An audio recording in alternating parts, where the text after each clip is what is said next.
film qui est très personnel parce que moi, j'ai été étudiant de biologie à l'Université nationale de Colombie à Bogota. Et à un moment donné, j'ai pensé que j'allais devenir botaniste grâce à un enseignant en botanique que j'ai rencontré et qui m'a donné un cours. Et lui, il avait beaucoup de charisme, il avait beaucoup d'amour pour la botanique, mais aussi pour la transmission des connaissances. Mais avec le temps, j'ai eu une petite crise avec la science. J'ai commencé à, à voir en fait comment la biologie en particulier, en fait, comme science, créer les connaissances, ou en tout cas en fait créer des propositions, des hypothèses, des connaissances. Et du coup, j'ai commencé à avoir quand même des doutes par rapport à ça, à cette méthode un peu statistique, à cette méthode inductive. Et du coup, j'ai commencé à me poser des questions là-dessus. Du coup, je suis un peu sorti de la pratique de ces méthodes pour justement questionner ces bases. Et du coup, c'est comme ça que je me suis rapproché à plusieurs branches aussi de la biologie qui sont beaucoup plus proches de la philosophie, comme l'évolution par exemple, comme les origines de la vie. Et petit à petit, je me suis rapproché du coup en fait de la philo et je me suis dit qu'il fallait du coup aller plus loin dans cette réflexion. Et c'est là où je me suis dit, il faut que je commence à étudier un peu la philosophie de la biologie. Et ça s'est combiné avec une envie aussi de partir un peu de la Colombie, de connaître l'autre monde. Où il y a 19 ans, voilà, je débarque à Paris et j'ai commencé à faire des études de philo. Du coup, en fait, j'ai trouvé que le système scolaire, ou en tout cas à la fac à la Sorbonne à Paris, était très scolaire, très carré, et très aussi hiérarchique. Et du coup, en fait, j'ai eu cette crise aussi avec un peu le système académique français. Et du coup, après, je suis parti et j'ai commencé à me rapprocher du monde du cinéma petit à petit. En parallèle, j'ai commencé à ressentir aussi une très forte nostalgie par ces passés d'étudiant de biologie. Et je pensais souvent à Julio, donc ces maîtres botanistes qui m'avaient marqué à l'époque. Et 14 ans après d'avoir arrêté un peu la botanique, et du coup, en fait, j'ai recontacté Julio pour voir si c'était possible de revenir avec lui dans l'une des expéditions qu'on avait vécues dans le passé et l'accompagner, mais cette fois-ci, du coup, avec une caméra. Et c'est comme ça que mon projet Homo Botanicus est né. Et j'ai commencé à penser, du coup, comment faire un film qui serait un portrait de cet homme.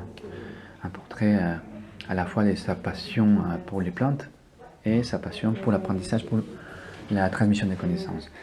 Et du coup, il m'a invité par la suite à revenir quelques mois après pour partir en expédition avec lui et avec un groupe des étudiants.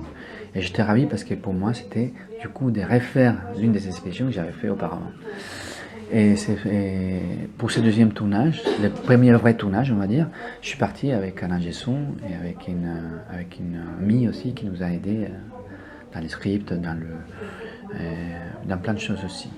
Et après, du coup, pendant 2 ans, on a fait des allers-retours entre les séances de tournage et les séances de montage, parce qu'à chaque fois que j'ai tourné, du coup, j'ai déroché la matière, et on commençait à monter avec Julie Bourbon, qui est la monteuse du film. Et du coup, ça nous permettait aussi de réfléchir et d'aller plus loin dans l'écriture du film, de revenir sur place, de répartir en expédition avec eux, et de pouvoir du coup ainsi constituer la structure narrative du film. Et après 2 ans et demi, on va dire, on s'est consacré à une dernière séance des montages. Et après, voilà, du coup, le film, après 3 ans et demi, c'était fini.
On commence? Ouais. Ok. Je m'appelle Latifa Walhezi. Je suis le président de l'association des mères des disparus et la sœur de Ramzi Walhezi. Il est disparu depuis 2011. Mon frère, comme tous les garçons, il y a beaucoup de rêves. Mais en Tunis, il ne peut pas faire. Il a organisé un petit voyage avec ses amis. Il est parti. Depuis ça, je fais la recherche. Je fais tout. Mais jusqu'à maintenant, il n'y a aucune réponse. J'ai organisé la première commémoration 6 février 2022 avec les familles en Tunis. Et après, j'ai été avec le groupe d'Alarme Faune aussi à Nantes. J'ai parti à Sénégal, Cameroun. Et au Cameroun, les familles ne sont pas comme nous en Tunis. Ils ne connaissent pas qu'il y a des familles qui commençaient de chercher ces enfants parce que le Cameroun, il y a un problème quand tu as perdu ton enfant, tu ne parles pas avec l'État parce que tu vas dans le prison. Après, j'ai beaucoup de choses. Ok. Et je travaillais aussi comme modérateur dans le Croix-Rouge international avec les familles de Irak, Syrie, Lubnan. Je pousse les familles pour parler pour ces histoires. Et je suis ici.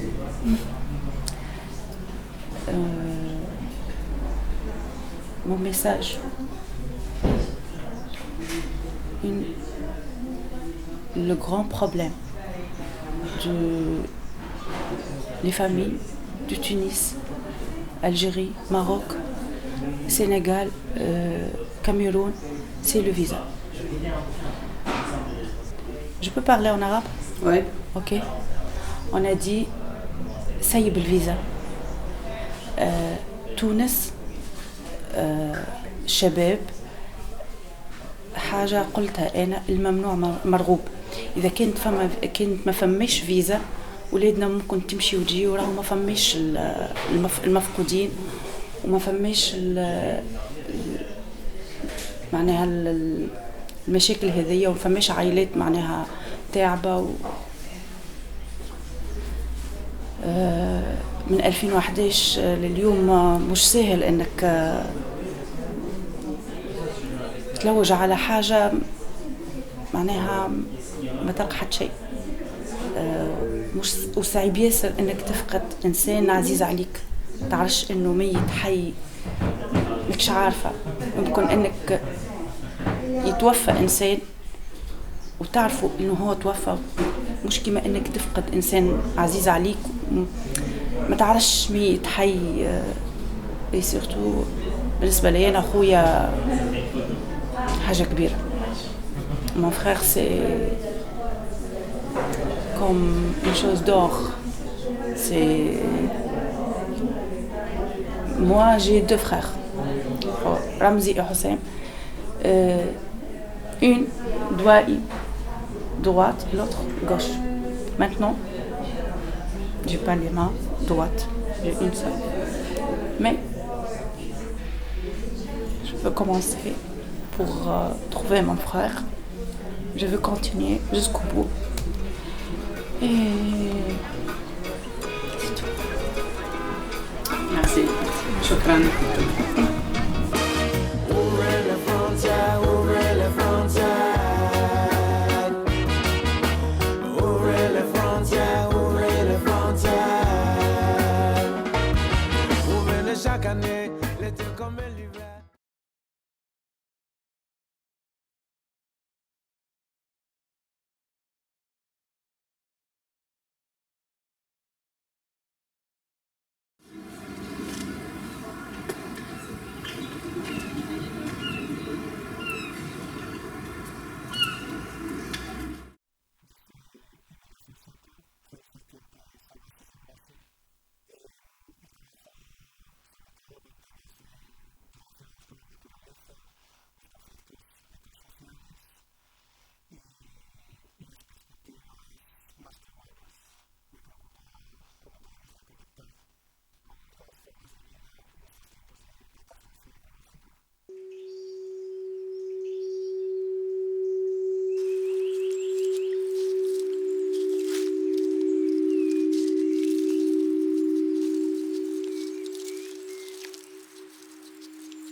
J'ai rencontré Irene Bailo il y a 10 ans, mais elle m'a oublié.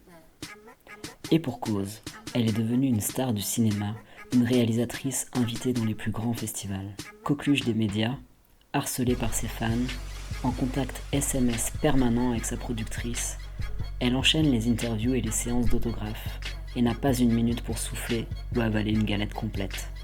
Oui, bien sûr. Qu'est-ce que je suis heureuse, qu'est-ce que je suis contente. Est-ce que vous voudrez un autographe? Ah, mais oui, avec Tenez, plaisir. ma carte de mon film. Allez. Ah oui. Excusez-moi, Irene Bailo, est-ce que vous avez le temps pour une interview? Non, pardon, j'ai beaucoup de Oui, fans. oui, ah bah non, bah. Désolée. D'accord, désolé, merci quand même. Un film de Irene Bailo. Excusez-moi, Irene Bailo, c'est vous? Oui, oui, c'est moi. Oui. Est-ce que je peux vous faire une interview s'il vous Attendez, plaît? attendez, s'il vous plaît. Oui, pardon? Vous avez le temps pour une interview s'il Non, vous plaît? j'ai pas le temps. Non, j'ai pas le temps. Oui, oui, merci. Merci. Je vous aime. Merci, vous êtes génial.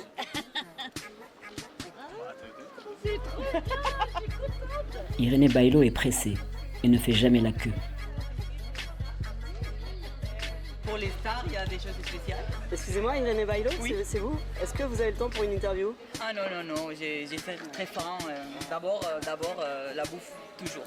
D'accord, Désolée. bon bah désolé. Elle marche dans les rues de Douarnenez avec la nonchalance de celle qui sait qu'elle a réussi. On la reconnaît à ses éternelles lunettes noires de star hollywoodienne, à son sourire enchanteur et à sa coiffure originale. He conocido a gente queer que ocupa una casa desde hace unos años. Alors, Irénée, qu'est-ce que ça te fait de venir habiter au TDB? Je suis très émue. Ce sera la première fois que j'y squatte de ma vie. Tantas cosas pasaron ahí, ¿no? Victime de son succès, elle vérifie régulièrement si les séances de son film sont complètes. Et je voulais savoir si la séance de Queer Me, elle est complète. Mais vous êtes... Non, non, c'est pas elle. Tous les jours. Tous les jours. Magnifique. Merci. Au revoir. Une rumeur court à Douarnenez. Les places pour Queer Me se revendraient à plus de 155 € pièce, soit plus cher que les tickets du dernier concert de Beyoncé au stade Vélodrome.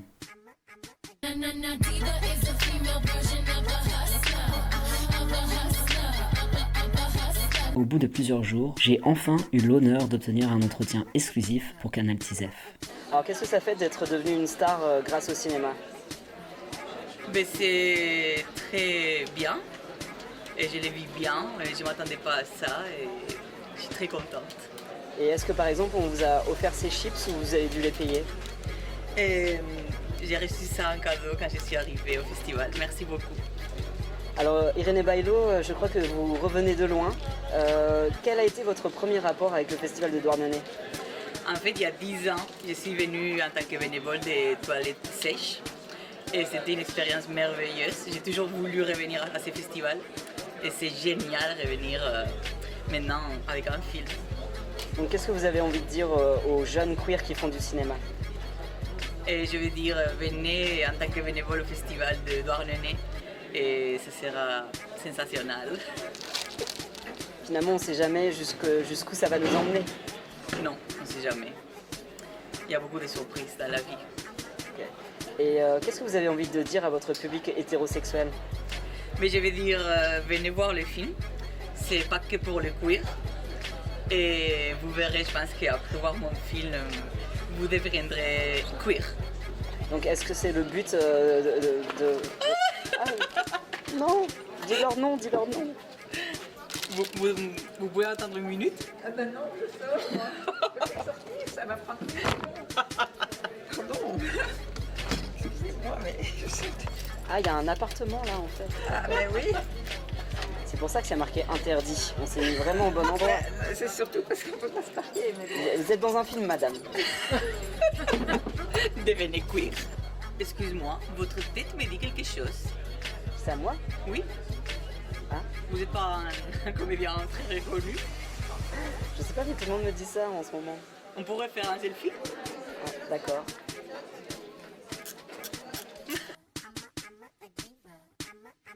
On vous attend dans les cinémas, les clubs, les mardis soirs, les mercredis soirs, les jeudis soirs pour une table ronde dans le festival. Et samedi, il y a aussi Queer Me. dans les meilleurs écrans de Douarnenez. Alors, est-ce que Irene Bailo, vous avez oublié d'où vous venez et que maintenant vous êtes trop occupé pour parler aux queers normaux, qui ne sont pas des stars comme vous? D'où je viens? Qui je suis? Je peux pas parler de ça maintenant. D'accord. Est-ce que vous êtes trop occupé? C'est ça, je suis trop occupée. Ok. Est-ce que peut-être, je vois que votre productrice a l'air de faire des signes comme quoi il faut arrêter l'interview. En fait, on a beaucoup de films à regarder. Désolé, merci pour votre attention. On vous aime. On vous aime. On vous aime. Ça suffit, il faut qu'on y aille. Faut qu'on y aille.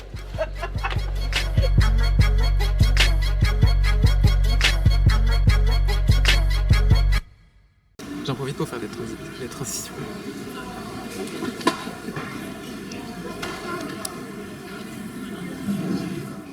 Douarnenez, la ville aux 2 ports. Avec une population qui double pendant l'été, ici, tout peut arriver. Grosses cylindrées, yachts de luxe. Aux 4 coins de la ville, l'argent coule à flot. Et cet étalage n'attire pas que la jet set.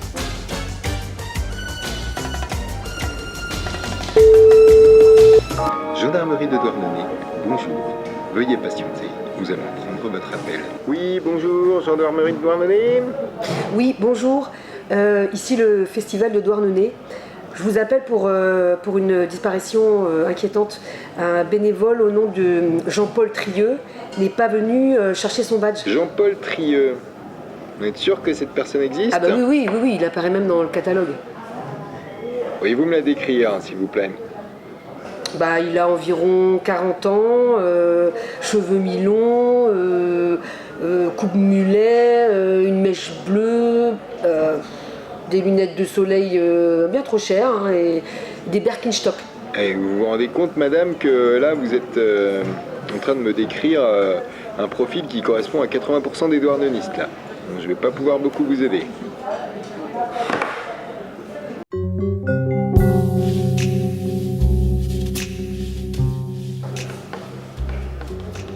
Oui, allô, bonjour, Canal Tisef.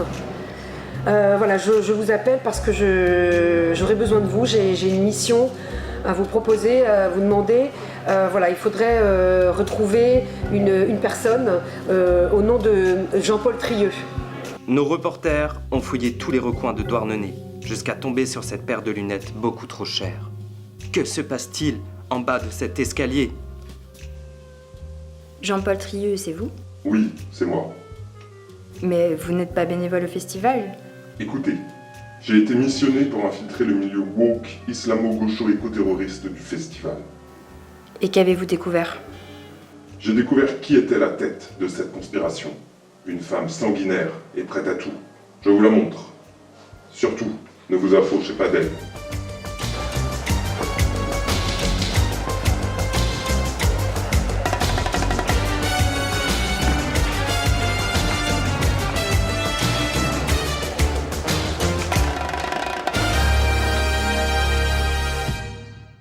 D'abord la restauration et même un Afghan, si vous voulez me mettre à la plonge, mais il va pas savoir vous faire une blanquette de veau immédiatement. Ça sera pas le cuisinier. Qu'est-ce que tu as fait?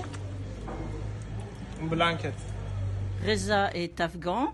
Il vient d'arriver en France il y a un peu moins d'1 an et il fait de la blanquette au 47e Festival de cinéma de Douarnenez.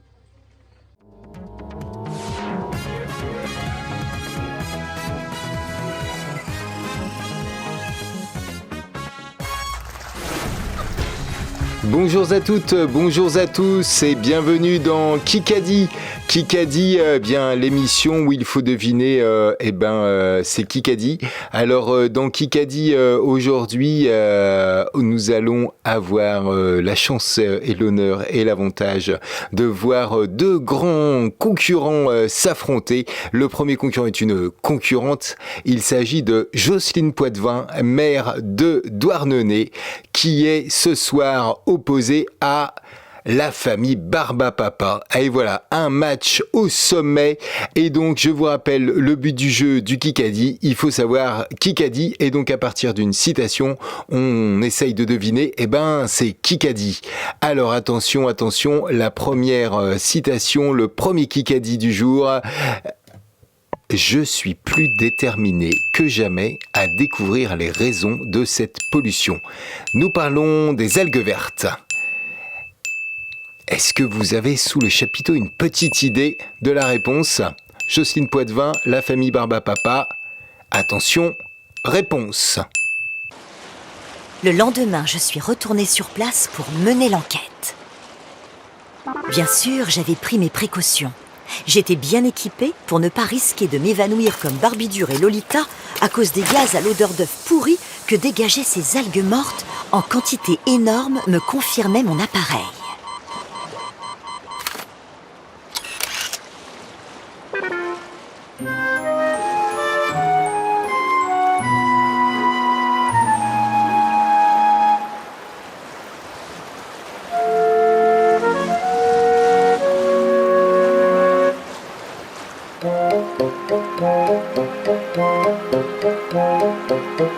Le gaz produit par ces algues était assez toxique pour provoquer le pire. L'irréparable. J'étais plus déterminée que jamais. Il fallait que je découvre les raisons de cette pollution. Eh ben, bravo à celles et ceux qui ont trouvé la réponse et nous continuons maintenant avec le Kikadi numéro 2. Attention, Kikadi, toujours à propos des algues vertes. Il n'y a aucun risque puisqu'on les ramasse. Alors, on est dans un monde de bisounours, on est dans un monde de Barbapapa ou on est dans le monde de Jocelyne Poitvin. Attention, suspense. Qui est-ce ? C'est Jocelyne Poitvin. Eh bien, bravo à celles et ceux qui ont trouvé la réponse. Félicitations Eh bien, bravo à celles et ceux qui ont trouvé la réponse. Félicitations. Vous êtes des championnes, des champions. Kikadi numéro 3. Attention, Kikadi, qui a fait, qui est chaud pour s'organiser collectivement contre les algues vertes. Alors, qui est chaud? Réponse. L'usine qui fabriquait cet engrais chimique était située non loin de là. Je pense que ces fabricants sont les premiers responsables. Que c'est triste. Je suis pas content. Qu'est-ce qu'on peut y faire, maman? Comment empêcher leurs produits de faire pousser les algues vertes et provoquer d'autres catastrophes? À part faire savoir qu'on n'est pas content, pas grand-chose, je crois, malheureusement. J'ai trouvé leur adresse. Allons manifester devant leur tour. Oui! Avec des pancartes et tout. Je vais chercher mes pinceaux et crayons de couleur. Les algues vertes, c'est pas bien. On n'est pas content. Les algues vertes, ça sent le pourri. Maintenant, ça suffit. Et voilà, bravo à vous. Et là, vous êtes un petit peu en train de vous dire Barbapapa 2026. Et si c'était ça la solution? Allez, on vous laisse réfléchir et à bientôt pour un nouvel épisode de Kikadi. Et au passage, il semblerait que les Barbapapa soient aussi assez chauds pour soutenir la Roche Blanche. Oh, venez voir. Je connais une vieille maison abandonnée là-bas. Oui, les enfants, venez vite, venez. Les machines à démolir sont revenues, vous les voyez? Nous allons établir un plan de bataille. À vos postes. Attention. Feu! Quand on réussit à sauver sa maison, elle est encore plus belle.